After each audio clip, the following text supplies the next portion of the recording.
just couldn't escape this list. It's just a classic tale of, you know, good and evil is Dr. Jekyll and Mr Hyde. This story just completely embodies, you know, just the personal struggle and in general just the idea of struggle between good and evil. So our story actually follows Dr. Henry Jekyll, who is considered like a saint. He's just this great person who just, you know, is helping the needy and is, you know, engaged to be wed in the town, and he is just a genuinely nice person. And so one night he's out with his soon-to-be father-in-law, who would kind of publicly shame him for all of the good things that he's doing for everyone else. And he would tell him that, you know, what kind of experiences is he really having if he's doing so much for everyone else? You know, when he gets to be his father-in-law's age, what memories will he have? Because he spent so much time investing in others. And so this idea then is born that night, that what if he could somehow find a way to separate the good-natured part of himself and the side that wants to follow those evil impulses, instead of just, you know, pushing them away or ignoring them. And so hence, you know, Mr. Hyde is born. And so from then on we follow Dr. Jekyll's struggles with being good, but also with him turning into Mr. Hyde, and Mr. Hyde just allowing himself to do any improper or just bad thing that he feels like he wants to do. I felt like this is really, you know, again, it's a very traditional story. It's very straightforward good and evil. You know, and I think pretty much everyone at some point or another in their life has struggled with the idea of, you know, are they good or are they bad, or what is it like? And that's part of human nature, of course. I feel like this movie definitely has a lot of kind of religious messages.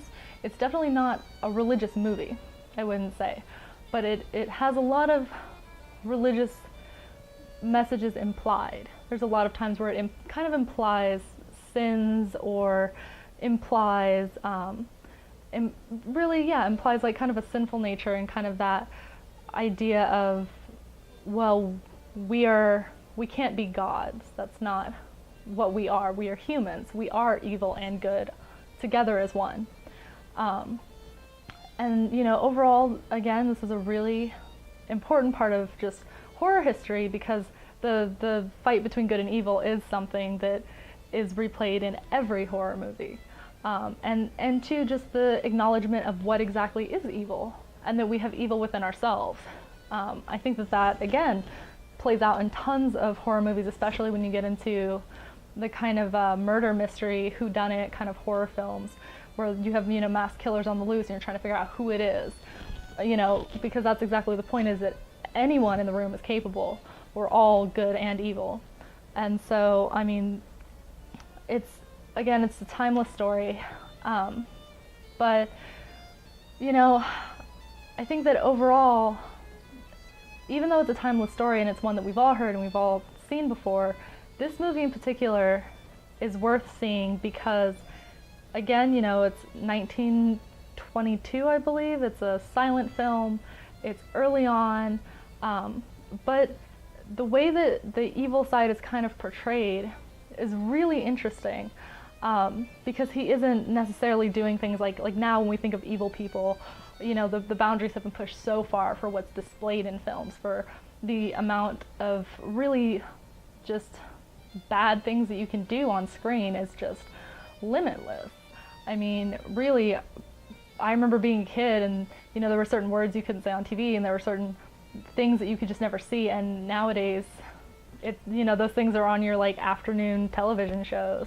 You know, I could never imagine some of the things that horror shows have gotten away with now, like in my childhood. That just wasn't the case.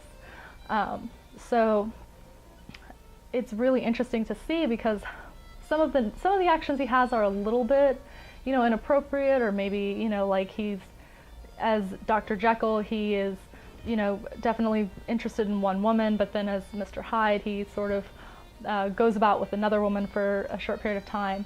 And so there's definitely small things like that, but for the most part, again, just looking at, for the time frame, how different it was, that this was considered like, this is evil, like what this man is doing is so evil and so inappropriate. Whereas now I think a lot of us would be like, no big deal. So that was, that's always kind of an interesting thing when you just look back, just historically, when you're looking at films too, is looking at the context with which they were created. And the makeup for Mr. Hyde's really cool too. He has these really interesting finger extensions, and actually what's really interesting about his makeup is that in a lot of the initial scenes where you see Mr. Hyde, he actually does not have heavier makeup on his face. It's all based on the actor kind of contorting his face and then pulling his shoulders up, and he walks with a different pacing, and he walks in a different manner. And so he's actually created a lot of the Mr. Hyde character just in his performance. And then with the makeup with the finger extensions, that's really the notable addition. So, again, it's a really amazing performance to be able to play these two very different characters and have them, in a medium where you can't change the way that you speak and your visual effects are limited. It's really interesting to see the way that he plays these two characters. But one thing that was really kind of startling watching this film that nobody ever talks about, because again, I've heard so many different things about this film. I always knew it was a classic, I always knew it was something to watch. Nobody talked about the really creepy spider scene that's almost at the ending of the film. And after it happens, nothing ever really gets discussed about it. And I looked and tried to find any understanding on why this scene is there. And I looked in the original story that it's based off of, and I didn't see anything regarding a spider in that. And so there's this scene where now, Dr. Jekyll has become Mr. Hyde several times, and he's kind of, I believe he's starting to decide he doesn't want to go in and be Mr. Hyde anymore. It's right towards the ending of the film. And I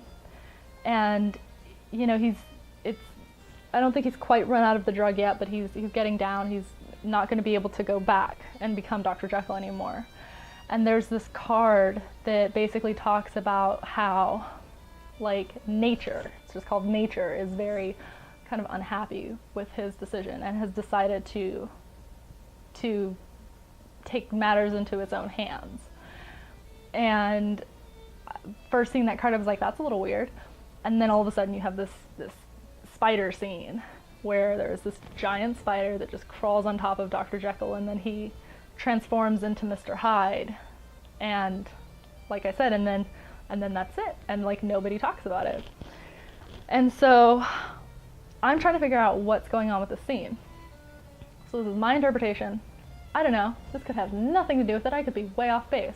And if I am, I'd love to hear it in the comments, because again, I have no idea what's going on with this scene.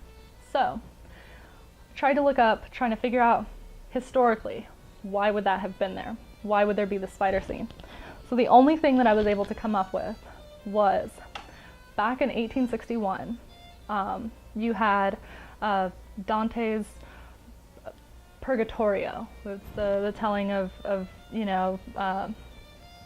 the levels of hell, if you're familiar with that story.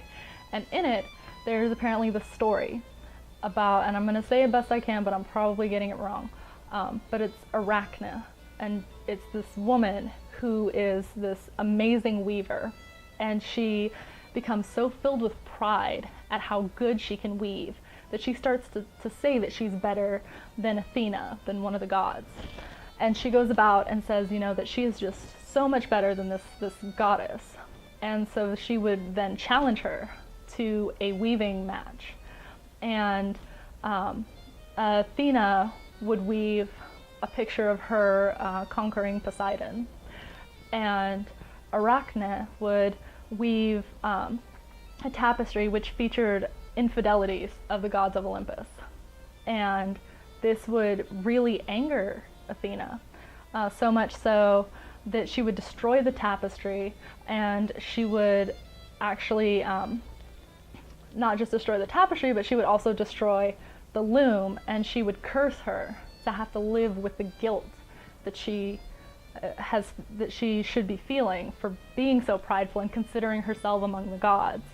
And so then eventually Arachne, unable to live with that guilt, would end up committing suicide, and I believe she would hang herself.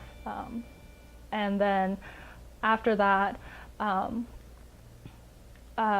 Athena would feel pity for her having committed this act, and so she would bring her back with a poison and turn her into a spider so that she would be able to still weave for all of eternity. And so basically, the reason why I even bring that story up is because I'm like, oh, okay, well, that makes sense then that you would bring in this spider theory. You have Dr. Jekyll, who is a man who is so filled with pride, he believes that he can control the evil within himself, and that he is so under control of the evil and the good sides of himself that he, again, it's the, you believe that you're one of the gods. And so by believing that he was able to do these things, he's then angered nature in this case, and nature has decided to take its vengeance on him and decided to show him that he doesn't actually have control, that nature has control. Which ultimately in this story would also lead to Dr. Hyde, or Mr. Hyde, having to kill Dr. Jekyll, and thereby, actually committing suicide. So I was like, okay, well then that actually kind of makes sense that you would have this scene with the spider. And if you look, the spider, if you look up Arachne in the original story, it's literally like a woman with a spider legs. And if you look at the way that it's portrayed in the film, you can actually see that it looks like it's Dr. Jekyll's face and part of his body, and then you've got all of these spider legs coming off of him as well. So, my interpretation for that then is that this is kind of this has been Mr. Hyde's rebirth, that he is now going to be able to live on forever in his own portion of Dr. Jekyll. And that he's not going to be banished the way that Dr. Jekyll had hoped. He's not going to be able to just be put in a corner, but he is going to continue to be a part of him, which, is maddening and is not possible. And shortly thereafter, you would have his impending death. So, I mean, I don't know. It's probably a long shot. Best I could come up with. But creepy scene nonetheless. And I guess if nothing else, go watch that creepy scene. Because it's the stuff of nightmares. Really is. If you've got arachnophobia, I know I do. Really creepy scene. So that's it. And I hope I'll see you back tomorrow. And definitely comment below, like this video, subscribe. Let me know what you think though. Like, what is up with the spider scene? And I hope to see you back tomorrow. Take care.